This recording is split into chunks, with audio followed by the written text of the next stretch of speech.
I am Deaunte Damper, part of the leadership team for Build 206. That's Brothers United in Leadership Development, where we are about empowerment Black men in our community. But we are partnering with the Office of Labor Standards in the city of Seattle to talk about labor ordinances in the city of Seattle.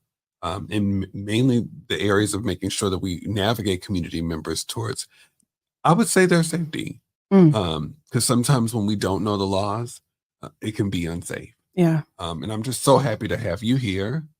How are you today? I'm good. I'm good. How are you? Good. And I know, like, one of the main things, so today, one of the discussions I will be having is sick and safe time, right? And what that looks like for us and how we are able to navigate our community members through that. Right. So excited to have you here today. Thank you. Thank you for having me. Yeah. And I know you had some questions about, like, around that as well. Yeah, so let's talk about it.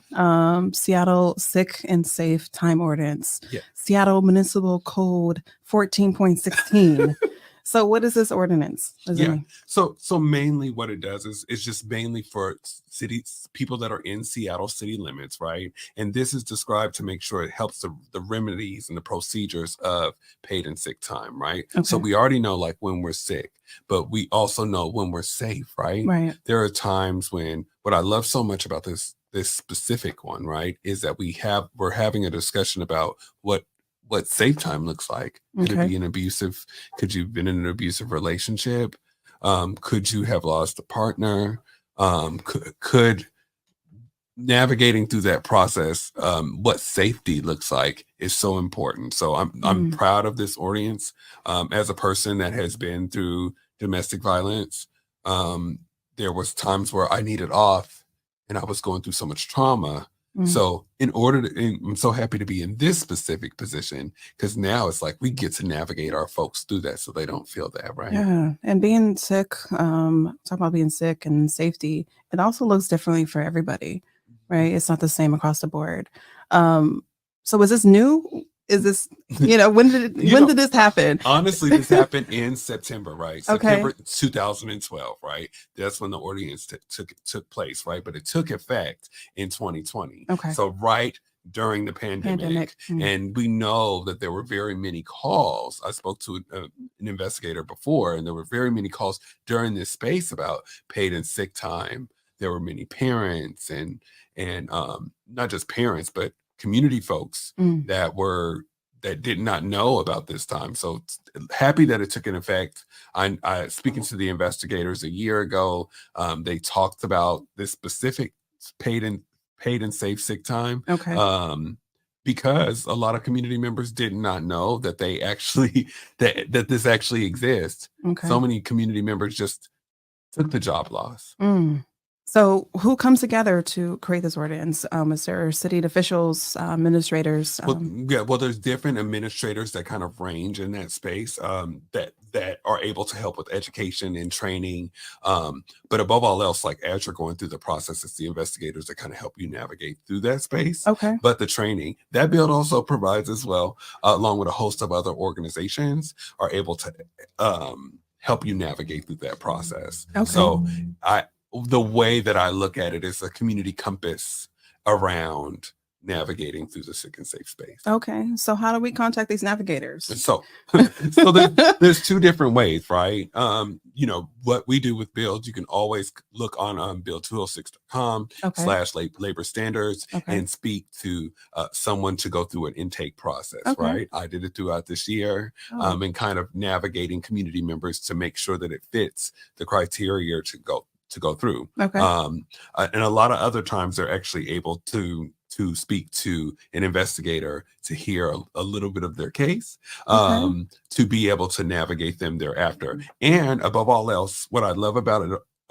most of all, is that you can remain anonymous, right? Okay. Because, like, going through that process and being looked at, being judged, it can be even more traumatic when you're a target, right? A target for trying to find accountability. So could we talk a little bit about that conversation? What does it look like when an employee calls in asking for help? What does that conversation look like for them?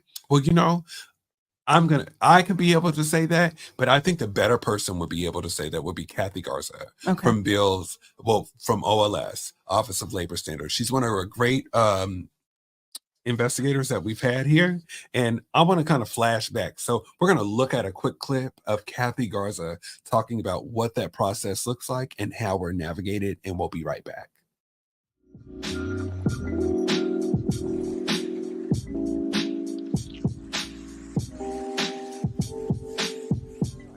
So if a worker has a question or they want to file a complaint, they can give us a call. They can do a walkthrough, or they can file a complaint on our website. And that kicks it into an intake interview. And so an investigator will speak to the worker, ask them what's been going on, ask about what the employer's policies are, and determine whether to open a case. And we're back. And I'm so appreciative of Kathy coming in last year as we discussed this, and just so proud of the investigators, just to give us a little bit more clarity on how to like navigate through the process, right? Because it could be so tough, you know? Yeah. And thank you for listening. Did that explain a lot? It did a lot. And I'm so just, still talking about, the conversation when they call in, what that look like. And so thinking about the background of employees, what if, they have something around like their immigration status? That is important, right? We got like the refugee communities. There's more information to be able to have a commitment, because there's an OLS commitment and responsibilities for that. So you can be able to go on that website or contact us, and we can be able to give you more information. It has to be really scary to kind of come into the space and live in that extra fear. Yeah. Right. It's just so scary. It is really scary. And imagine even after the conversation, you're going to have more questions. And so what do they do with that? Yeah. And I think that you're encouraged to call and email us. Like if you have questions, like we're always available. And when I mean by we're always available, we are partnered with them, as well as OLS is always available to be able to do that, right? We want to make sure that staff also knows the rules and regulations throughout this space. And also there is engagement staff that can also give more information throughout that process. What about language barriers? What if they don't speak English? We have somebody to translate and connect with them. You know what I love about OLS is that they are already prepared and equipped. They are able to have some community members. They are able to navigate community members through that space. And if there is language barrier, we will find, and they're not available at that time, we will find someone in that space. And so sick time, safe time. Now, what's the difference between the two of those? Right. And I kind of unpacked that a little bit, right? Okay. When we were talking about the safe time, right? We have been through those situations, with community members that have been harassed on the streets and went through traumatic situations because they may be queer, trans, as well as community members that have been through abusive relationships. I say that a lot because sometimes we don't know that we've gone through that trauma and know that we have a right to, in the city of Seattle, to be able to get their rest, to be able to get that time to collect. And I'm just so proud to be partnered with this. We are proud to be working with this organization to kind of navigate community members through their areas of safe, right? Yeah. And as you know, and I just want to kind of go over some of the sick times, because I mean, I know it by heart, but I want to make sure I read it off the paper to make sure, Let's break it down. Mental or physical illness, injury, health conditions. It can also be the loss of a family member, medical appointments, which are extremely important. Me being a person that is positive, I remember losing a job because I had to go get my blood work done. And that is extremely important. So those medical appointments are also important for your sick time off, right? And we want to also make sure that people are able to do that. Now, again, with the safe time, right? Domestic violence, assault, family members or employee or housemates or roommates. Some people don't know, I mean, we both have had roommates and had to take care of them. And sometimes people might not know exactly how we need to like how important their safety is for us as well. As well as if a school has been closed. Okay. How important is that? Right? Wow. I didn't think about that. Right. For kids. Yeah. And I know a friend that we both have the same mutual friend who lost their job because navigating their kid because their kid had COVID. Right. Just thinking about that. Yeah. And that's why I think the Office of Labor Standards is so essential to like where we know where Seattle has turned around a lot in the past 3 years. Yeah, it has. You know? And as a community member, I want to say that I'm grateful for this. And being safe, especially at work, is important. Me as an individual, I mean, time waits for nobody, right? And so we can't put a time on when we get sick and when we need time off and what happens in our lives that is outside of our control. But we do have control over who we talk to about it. Yeah, right. And so having this organization, ordinance in place for us to call and ask for resources while we're either sick or dealing with mental health, dealing with health issues. I know for me, I could have used this information when I was dealing with my stuff at work. Right. Right. And a lot of the things I don't bring to work Yeah. and I mask a lot. And so I'm sure there's others that do the same where we just want to get the job done. But these outside things really affect us. And please just give me a hand because you don't have to, right? Yeah. And I like it reminds me, you know, we're going to go to a clip from one of our investigators that is having a call to action that's saying, you know, for community members of color, how important this is. We don't have to deal with the fear, right? We can actually be able to contact an investigator, contact OLS, contact the bill to be able to navigate through this situation together. Check out this clip real quick and we'll come right back with closing.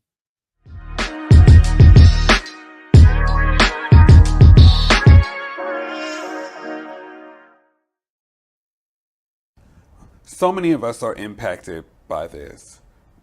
We just came out of a pandemic, let alone we have been impacted, especially Black and brown folks. Can you please just look in the camera and tell community what they need to know about this program and how we can support them? Yeah. So what I would say is that I know sometimes people don't feel comfortable going to a government agency for multiple different reasons. I truly understand that. But we are a resource for people. And so I know, for example, I've been doing a lot of cases. I've done a lot of intakes before. I've seen very few Black folks come forward with issues. And that it tells me something, that people don't feel comfortable coming to our office. And so if I can be a person to kind of segue that and show that you can come to me, you can talk to me directly if you need to, and call me at my office. And so, and I can help you out and kind of navigate any questions you have. Even you might just have a question, not just a whole, like a violation you might think is going on. And so I can kind of help with that. And so just let you know, there's a resource here for you for that. And so I know that in our community, we've been marginalized for a long period of time. We've had a lot of things that go wrong and not in our way that we want to go. And I think that for our office, I know for me personally, I want to help with that. And I think that connection with Build and OLS can help with that and bridge that so we can have more violations. You don't have to sit there and just take all the violations you're getting from an employer. If, for example, if your employer is taking away, you can't get paid sick leave. You work at a retail spot and then your employer is telling you have to work the next day for 4 hours additionally you weren't expecting to. You don't have to do those things. You have rights. And so it's important to know that you have those rights. And if you have questions about them, come talk to me and I can help navigate those questions, and we can even do an investigation if need be. So there we go. What'd you think? Refreshing. The more information I know I feel better. Yeah. Of knowing who to contact and that we have organization in our community that supports us as individuals and that we're supported through that. And I can call y'all and email and have conversations about some of the things that are really tough to have a conversation about because I don't always want to come to work with a lot of the weight at work. And so having a place to call when I need them while I'm dealing with something, I think that's really important to know that we have help out there. Yeah. And especially in Seattle. There's a lot of help out here in Seattle. It's just knowing who to call and where to go and access to resources and talk about those barriers of accessing resources and what are those barriers and how we can dismantle some of those barriers. And we're going to dismantle them. And that's why we did a lot in 2023, but 2024 is going to be amazing for OLS. Yeah. I hope that this space was informative. How do you feel? Feel good about it. Yeah. I feel informed, feel good. I feel empowered. More information, again, it makes me feel good. Yeah. So thanks for this conversation. No, thanks thank you for being here. Thank you for being a person just to ask questions, because we still need to make sure that we're spreading out the information to folks. And that's why the OLS Build partnership is so important, right? Yeah. So, for more information, community, please go to build206.com/labor standards.